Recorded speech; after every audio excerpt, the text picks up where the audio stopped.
আমরা আসলে এখন যদি আল্লাহর রহমত পেতে চাই তাহলে আসলে কি কি পয়েন্টস আমাদের কাজ করা দরকার, জাস্ট পয়েন্টসগুলো বলছি। এক নাম্বার হচ্ছে জ্ঞান অর্জন করতে হবে। যে জ্ঞান আল্লাহ পাক আদম আলাইহিস সালামকে শিখিয়েছেন, ওই জ্ঞান চর্চা যদি আমরা বাড়াই, ওহির জ্ঞানের চর্চা যদি আমরা বাড়িয়ে দেই, দেখবেন ইনশাআল্লাহ আল্লাহ পাক আপনার সম্মান, আপনার রিজিক, আপনার প্রতি করুণা, দয়া, মায়া, মহব্বত সব বাড়িয়ে দেবেন ইনশাআল্লাহ। এটা প্রথম পয়েন্ট। প্রিয় ভাইয়েরা, যারা আজকে লেকচার শুনছেন, যারা পরবর্তীতে অনলাইনে শুনবেন, ওহির জ্ঞানের চর্চা। আমি বলছি না আপনি ডাক্তার হবেন না, ইঞ্জিনিয়ার হবেন না, জেনারেল লাইনে পড়বেন না, এই কথা আমি বলতে যাবো না কথা। কারণ আমি জানি, আর কেউ বলুক না বলুক, অ্যাটলিস্ট আমি জানি এই ওয়ার্ল্ডকে ডিল করতে হলে বর্তমান এইসব আধুনিক জ্ঞানের কোনো বিকল্প নাই। কিন্তু এই জ্ঞানটার সাথে কোরআন সুন্নাহর জ্ঞান থাকতেই হবে। যখন এই দুইটা জ্ঞান একত্রিত হবে, ইনশাল্লাহ এই জাতিকে ঠেকানোর কেউ থাকবে না ইনশাল্লাহ। এই সহজ সরল কথাটা আমরা বোঝাতে ব্যর্থ হচ্ছি, অথবা কিছু মানুষ ইন্টেনশনালি এটাকে ঘুরিয়ে ফিরে উল্টা ব্যাখ্যা করছে। আর হ্যাঁ, এটা স্বীকার করছি, কিছু মানুষ আছে, কিছু ব্যাকডেটেড থিঙ্কিংস আছে আমাদের মধ্যে, যে আমরা আধুনিক শিক্ষাটাকে অনেক সময় গুরুত্ব দিচ্ছি না। এটা ঠিক নয়, এটা আমার মত। পরিবেশ বজায় রেখে, ইসলামিক পরিবেশ বজায় রেখে আধুনিক শিক্ষায় শিক্ষিত হতে কোনো সমস্যা আছে? আর আধুনিক এই শিক্ষাগুলো অন ইসলামিক শিক্ষা নয়। আপনি যে কোনো এডুকেশনের বেসে যান, ম্যাথামেটিক্সে যাবেন, অ্যালজেব্রায় যাবেন, আপনি কেমিস্ট্রিতে যাবেন, ফিজিক্সে যাবেন, বায়োকেমিস্ট্রি যাবেন, জ্যোতির্বিজ্ঞানে যাবেন, মেডিকেল সায়েন্স, প্রত্যেকটাতে দেখেন মুসলিমদেরকে খুঁজে পাবেন। আপনি প্রত্যেকটা গোড়াপত্তন গিয়ে আপনি দেখবেন মুসলিমদের হাতেই হয়েছে। আব্বাসীয় খেলাফত যখন ছিল, তখন এই বাগদাদ ছিল জ্ঞানের রাজধানী। ওইরকম লাইব্রেরি কি বিশ্বে আর কখনো হয়েছে? এখন আমরা মনে করছি জ্ঞানের লাইব্রেরি মনে হয়, জ্ঞানের রাজধানী মনে হয় ব্রিটেন, হার্ভার্ড, কেমব্রিজ, অক্সফোর্ড। এটা কবে এসেছে ইতিহাসে? ইতিহাস কি 100 বছরের? হাজার হাজার বছর চলে গেছে। হিস্ট্রি পড়েন। তো এখানে আমার কথা হচ্ছে একদম ক্লিয়ার, নিট অ্যান্ড ক্লিয়ার, যে আমাদেরকে উভয় দিকের জ্ঞানই অর্জন করতে হবে। বোধ কোরআন সুন্নাহ এবং আধুনিক জ্ঞান, এই দুটো জ্ঞান যখন আপনি একত্রিত করবেন, ইনশাআল্লাহ দেখবেন আল্লাহ চাইতো কোরআন এবং সুন্নাহকে হাতে নিয়ে এই বিশ্বের চ্যালেঞ্জগুলোকে ফেস করা যাবে ইনশাআল্লাহ। আল্লাহ পাক তৌফিক দান করুন, আমিন। প্রথম যেটা বিষয়, আল্লাহ পাকের রহমত পেতে হলে আল্লাহর ওহীভিত্তিক জ্ঞানের চর্চা বাড়াতে হবে। এই জ্ঞানের চর্চা বাড়ালে ব্যক্তি, পরিবার, সমাজ, রাষ্ট্র সবাইকে আল্লাহ পাক সম্মানিত করবে ইনশাআল্লাহ। আল্লাহ পাক রহম করবেন, ক্ষমা করবেন, ইনশাআল্লাহ দুনিয়াতেও সফল করবেন, পরকালেও জান্নাত দেবে ইনশাআল্লাহ তাআলা। আর আমরা তো দেখলাম আল্লাহ পাকে জান্নাত দেওয়ার জন্য একটা ঘটনা যথেষ্ট। একটা কুকুরকে পানি পান করিয়েছে, একবার খালি বলেছে আল্লাহ তোমার ভয়ে কাজ করেছি, বাস। আবার জাহান্নামে যাওয়ার জন্য একটা ঘটনা এনাফ, খালি বলেছে যে আল্লাহ তোকে মাফ করবে না, বাস জাহান্নাম। আল্লাহ পাক জানেন এন্ড অফ দ্য ডে কে জান্নাতে যাবে আর কে জাহান্নামে যাবে। অহংকারের কোনো সুযোগই নাই। এক মিনিট একটা কথা বলতে চাই, যে এখন অনেক মুসলিমদের মধ্যে একটা ট্রেন্ড চলে আসছে, একটু ইসলাম প্র্যাকটিস করলেই অন্যকে আন্ডার এস্টিমেট করা শুরু করে না? এখন তো অনলাইনের যুগ, আর এখন তো কাজ করতে কোনো শ্রম লাগে না, খালি ঘরে বসে শুয়ে 2টা লাইন লিখলেই কাজ শেষ। ঘরে বসে শুয়ে ফেসবুকে 2টা লাইন লিখলেই কাজ শেষ। কনস্ট্রাকটিভ কাজের তো কোনো খোঁজ খবরই নাই। এগুলো সহজ, এই কারণে দেখা যায় বর্তমান যুগে সমালোচনা, গীবত, আন্ডার এস্টিমেট করা, এগুলোর সংস্কৃতি বেড়ে গেছে। এগুলোর মধ্য দিয়ে আমরা দিন পালন করার পরেও ক্ষতির মধ্যে আছি। এমন হতে পারে যে ব্যক্তি বা যে দল বা যে রাজনৈতিক দল বা যে ধর্মীয় দল যার বিরুদ্ধে আমি নিজের কলমগুলো ঘোরাচ্ছি, হতে পারে তার মধ্যে এমন মানুষ আছে যে আমার আগে জান্নাতে চলে যাবে, হতেই পারে। আর আমি যে নিজেকে এত বড় করে ফখর করছি, কে জানে এন্ড অফ দ্য ডে আমি জান্নাতে যাবো কি যাবো না? কোনো গ্যারান্টি আছে? কোনো গ্যারান্টি নেই। সো এখন আমরা যারা ইসলাম প্র্যাকটিস করছি, আমাদের সতর্ক হওয়া উচিত। নিজের পরকালের ফিকিরটা করুন, আল্লাহ পাক বোঝার তৌফিক দান করুন, আমিন। 2 নম্বরে যেটা বলবো, যে রাসূলুল্লাহ সাল্লাল্লাহু আলাইহি ওয়াসাল্লামের রেখে যাওয়া যে আদর্শ এবং সুন্নত, এর চর্চা যারা বাড়িয়ে দিবে আল্লাহ পাক গ্রহণ করবে ইনশাআল্লাহ। সূরা আলে ইমরানের 31 নম্বর আয়াত করে দেখেন, আল্লাহ পাক নিজে বলছেন, কুল ইন কুনতুম তুহিব্বুনাল্লাহ ফাত্তাবিউনি। হে নবী বলে দিন, তোমরা যদি আল্লাহর রহমত আর ভালোবাসা পেতে চাও তাহলে আমাকে অনুসরণ করো। আমাকে, যে বা যারাই নবী সাল্লাল্লাহু আলাইহি ওয়াসাল্লামকে অনুসরণ করবে, আল্লাহ তার প্রতি দয়া করবে ইনশাআল্লাহ। শুধু দয়াই না, ইয়াগফির লাকুম যুনুবাকুম, তোমাদের সমস্ত গুনাহ আমি মাফ করব। আল্লাহু গফুর রহিম। সুন্নতের চর্চা বাড়িয়ে দেই। শুধু তাই নয়, কেউ যদি নবী সাল্লাল্লাহু আলাইহি ওয়াসাল্লামের উপরে বেশি বেশি দরুদ শরীফ পড়ে, আল্লাহুম্মা সাল্লি আলা মুহাম্মাদ ওয়া সাল্লিম পড়তেই থাকে, দরুদ ইব্রাহিম বা সংক্ষিপ্ত দরুদগুলো। আল্লাহ পাক একবার দরুদ পড়লে 10 বার রহম করবে ইনশাআল্লাহ। যেই নবীর আদর্শ মেনে চললে আল্লাহ পাক ভালোবাসবেন, সেই নবীর নাম উচ্চারিত হলে দরুদ পড়লেও আল্লাহ পাক রহম করবে ইনশাআল্লাহ। 4, সৃষ্টির সেবা করলে রহম পাওয়া যাবে। আল্লাহ পাক বলছেন তোমরা সৃষ্টির সেবা করো, মানবতার সেবা করো, জমিনবাসী যারা আছে ওদের প্রতি রহম করো, আল্লাহ তোমাদের প্রতি রহম করবেন। 5, রহমত পেতে হলে আল্লাহর জিকির বাড়িয়ে দিতে হবে। আল্লাহর জিকির মানে সকাল সন্ধ্যা আল্লাহ পাকে যত জিকির আজগার আছে এগুলো ছাড়া যাবে না। চলতে ফিরতে অলওয়েজ আল্লাহকে ডাকতে হবে, সুবহানাল্লাহ, আলহামদুলিল্লাহ, ওয়ালা ইলাহা ইল্লাল্লাহ, আল্লাহু আকবার, লা হাওলা ওয়ালা কুওয়াতা ইল্লা বিল্লাহ। যে কাজ আপনি করছেন ওই কাজের মধ্যেই জিকির বাড়াতে হবে। যে যত বেশি আল্লাহ পাকে জিকির করবে তার কলব তত জিন্দা থাকবে, এবং যার কলব জিন্দা থাকবে, যার কলবের মধ্যে নূর থাকবে, আল্লাহ পাকের নূর তার কলবে আসবে ইনশাআল্লাহ। 6, বেশি বেশি কোরআন তেলাওয়াত বাড়িয়ে দিতে হবে। কোরআন তেলাওয়াত যারা বাড়িয়ে দিবে এই কোরআনের বদৌলতে আল্লাহ পাক তার প্রতি রহম করবে ইনশাআল্লাহ।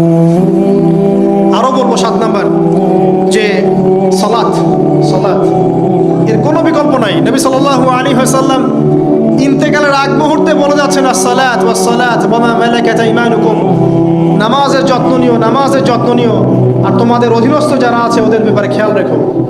নামাজ নাই ইসলাম নাই, নামাজ আছে তো ইসলাম আছে। তো নামাজের তাবেদারি যারা করবে, 5 ওয়াক্ত নামাজ ঠিকঠাক মতো করবে, ইনশাআল্লাহ অবশ্যই আল্লাহ পাক তাদের প্রতি রহম করবেন ইনশাআল্লাহ। আরো বলতে চাই তাহাজ্জুদের কথা। যারা একটু তাহাজ্জুদের নামাজে অভ্যস্ত হতে পারবেন ওই সময়টা আল্লাহ পাকের রহমত নেমে আসে, বর্ষিত হয়। যারা তাহাজ্জুদের সালাতে অভ্যস্ত হবে আল্লাহ পাক তাদের প্রতি রহম করবে ইনশাআল্লাহ। 9 বলতে চাই দিনই মেহনত বাড়িয়ে দেওয়া।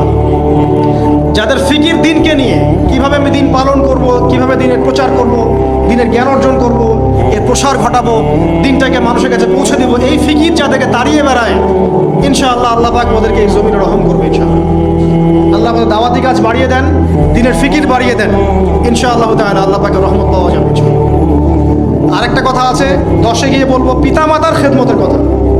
পিতামাতার খেদমত এমন একটা জিনিস যেটা করলে পরে আল্লাহর রহমত নেমে আসে। একজন ব্যক্তি কবিরা গুনাহ করেছে, নবীর কাছে গিয়ে বলছে আমার ক্ষমার কি কোনো রাস্তা আছে? নবী সাল্লাল্লাহু আলাইহি ওয়াসাল্লাম বলছেন তোমার মা কি বাসায় আছে, জীবিত আছে? হ্যাঁ জীবিত আছে। বাসায় যাও, তোমার মায়ের খেদমত করো, তোমার সমস্ত গুনাহ মাফ হয়ে যাবে। আপনার ওয়াইস কারণীর নাম শুনেছেন না?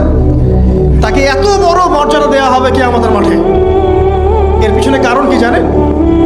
সেই ব্যক্তি মাশাআল্লাহ তার মায়ের খেদমত করত। 3 বার বলেছেন নবী সাল্লাল্লাহু আলাইহি ওয়াসাল্লাম আমাদের সবচেয়ে সেরা এবং ভালো ব্যবহার পাওয়ার অধিকার হচ্ছে মায়ের, তারপরে মায়ের, তারপরে মায়ের, তারপর বাবার। পিতামাতার খেদমত করলে আল্লাহর রহমত নেমে আসে। আর একজন ব্যক্তি বলছিল আমার বাসায় তো মাও নাই ইয়া রাসূলুল্লাহ, আমি কি করব? তখন নবীজি বলছেন তোমার কি খালা আছে? খালা বেঁচে আছে? খালা বেঁচে আছে, খালার খেদমত করো। এখনকার এই বিশ্বে দেখেন সম্পর্কগুলো কিন্তু ভেঙে যাচ্ছে। পিতা মাতা, ভাই বোন, আত্মীয় স্বজন, পরিবেশ, প্রতিবেশীর তো খবরই নেই। আমি তো জানি না আমার পাশের ফ্ল্যাটে কে থাকে। হ্যাঁ, অবস্থা এমন। তো সমাজের উপকার করলে, জনকল্যাণমূলক কাজ করলে, পিতামাতার খেদমত করলে, আত্মীয়তার বন্ধন অটুট রাখলে এবং অন্যের সমস্যার সমাধান করার জন্য মানব সেবামূলক কাজ করলে আল্লাহর রহমত নেমে আসে। আজকে আমি 10টা বলেছি, ছাড়া আরো অনেক কাজ আছে যেগুলো নিয়মিত করতে থাকলে আল্লাহ রাব্বুল আলামিনের রহমত নেমে আসে। মোটা দাগে জ্ঞান অর্জন, মোটা দাগে নবী সাল্লাল্লাহু আলাইহি ওয়াসাল্লামের সুন্নাহ অনুসরণ, আল্লাহর ওহীর জ্ঞানের প্রচার প্রসার ঘটানো, দিনকে নিয়ে ভাবা, দিনের ফিকির করা, কোরআন তেলাওয়াত বাড়ানো, জিকির বাড়ানো, বেশি বেশি ইস্তেগফার করা, তওবা করা, বেশি বেশি ইস্তেগফার করা, আল্লাহর কাছে দোয়া করা, নামাজ তাহাজ্জুদ বাড়িয়ে দেয়া, আত্মীয়তার সম্পর্কগুলো বজায় রাখা, ঠিক আছে, আল্লাহ পাকের জমিনে দিনের প্রচার প্রসারের চেষ্টা করা, এবং সর্বোপরি ঈমান, ইসলাম এবং তাকওয়া বজায় রেখে যারা চলবে ইনশাআল্লাহ আল্লাহ পাক এই দুনিয়াতেও তাদের প্রতি রহম করবেন ইনশাআল্লাহ, পরকালেও তাদের প্রতি রহম করবেন ইনশাআল্লাহ আযজা ওয়া জাল্লা। সর্বশেষ একটা হাদিস বলে শেষ করছি। রাসূলুল্লাহ সাল্লাল্লাহু আলাইহি ওয়াসাল্লাম বলেছেন, আল্লাহ রাব্বুল আলামিন যখন এই পুরো মহাবিশ্ব সৃষ্টি করেছেন তার রহমতটাকে তিনি 100 ভাগে ভাগ করেছেন। কত ভাগে? 100 ভাগে। তার অনলি একটা ভাগ, মাত্র একটা ভাগ আল্লাহ রাব্বুল আলামিন পুরো মহাবিশ্বে ছড়িয়ে দিয়েছেন, এক ভাগ। আর আপনাদেরকে আমি অন্য একটা লেকচারে বলেছিলাম, সমুদ্রের ধারে যখন আপনি হাঁটবেন বা নদীর তীরে যখন আপনি হাঁটবেন, ওখানে একটা বালুর যে পরিমাণ অবস্থান, এই পুরো মহাবিশ্বে কিন্তু পৃথিবীর অবস্থান তার চেয়েও কম। যারা সায়েন্স পড়েছেন তারা জানেন, পুরো মহাবিশ্বে পৃথিবীর অস্তিত্ব এর চাইতেও কম, একটা বালুর করার চেয়েও কম। মহাবিশ্ব এত বড়, এই পুরো মহাবিশ্বে আল্লাহ পাক 1 ভাগ রহমত বন্টন করে দিয়েছে সৃষ্টিজীবের মধ্যে। এতে করে আপনি দেখবেন একটা কুকুর পর্যন্ত তার বাচ্চাকে কিন্তু আদর করে, একটা গাভী তার বাচ্চার গা পরিষ্কার করে, তাই না? আর আমরা তো আমাদের বাচ্চাদের জন্য যা করি আপনারা দেখতে পাচ্ছেন। বাকি 99 ভাগ রহমত আল্লাহ রাব্বুল আলামিন তার নিজের কাছে গচ্ছিত রেখেছেন, যা দিয়ে কিয়ামতের মাঠে আল্লাহ পাক বান্দাদেরকে মাফ করবে ইনশাআল্লাহ। অতএব সর্বশেষ কথা হচ্ছে, আমরা যারা আল্লাহ থেকে দূরে আছি, হতাশ হওয়ার কোনো কারণ নেই। লা তাকনাতু মির রাহমাতিল্লাহ। নামাজ পড়ছেন না, আজকেই ফিরে আসেন। রোজা রাখেন নাই, আজকেই ফিরে আসেন। নামাজ এবং রোজা যা রাখেন নাই, ক্যালকুলেট করেন কত ওয়াক্ত নামাজ পড়েন নাই, কত মাসের রোজা রাখেন নাই, রাখার কাজা করার চেষ্টা করেন। যাকাত দেন নাই, হিসেব করেন, যাকাত দিয়ে দেন। সুদ খেয়েছেন, তওবা করে আজকেই ফিরে আসেন। জেনা করেছেন, আজকেই ফিরে আসেন। মানুষকে ঠকিয়েছেন, তার টাকা ফেরত দিয়ে দেন। সম্পত্তি জোর করে আত্মসাৎ করেছেন, ফেরত দিয়ে দেন। দিয়েছেন, গোপনে তাকে গিয়ে বলেন, ভাই আপনাকে গালি দিয়েছিলাম, আমাকে মাফ করে দিন। আজকেই ফিরে আসেন। লা তাকনাতু মির রাহমাতিল্লাহ, ইন্নাল্লাহা ইয়াগফিরু যুনুবা জামিআ। আল্লাহ পাক সমস্ত গুনাহ মাফ করবেন ইনশাআল্লাহ। অতএব তরুণ সমাজে যারা হতাশ, পাপে নিমজ্জিত আছো, নামাজ পড়ছো না, হারাম অ্যাফেয়ার্সে আছো, মাদক খাচ্ছ, এইসব অশ্লীল কাজে সময় নষ্ট করছো, বেপর্দায় ঘুরছো, হ্যাঁ, পিতামাতার সাথে রুড বিহেভ করছো, তোমার বয়সটাকে নষ্ট করছো, দিনের জন্য 3 দিন সময় লাগাতে পারলে না, কোরআন পড়া শিখতে পারলে না, কিছুই করছো না, হতাশ হয়ে মন থেকে, ভিতর থেকে আল্লাহকে ডাকো। মন থেকে আল্লাহকে ডেকে একটা বার আল্লাহ থেকে ফিরে এসে দেখো, ইনশাআল্লাহ তাআলা দেখবা এখানে যে শান্তি আছে, সারা দুনিয়ার কোথাও সে শান্তি পাবে না।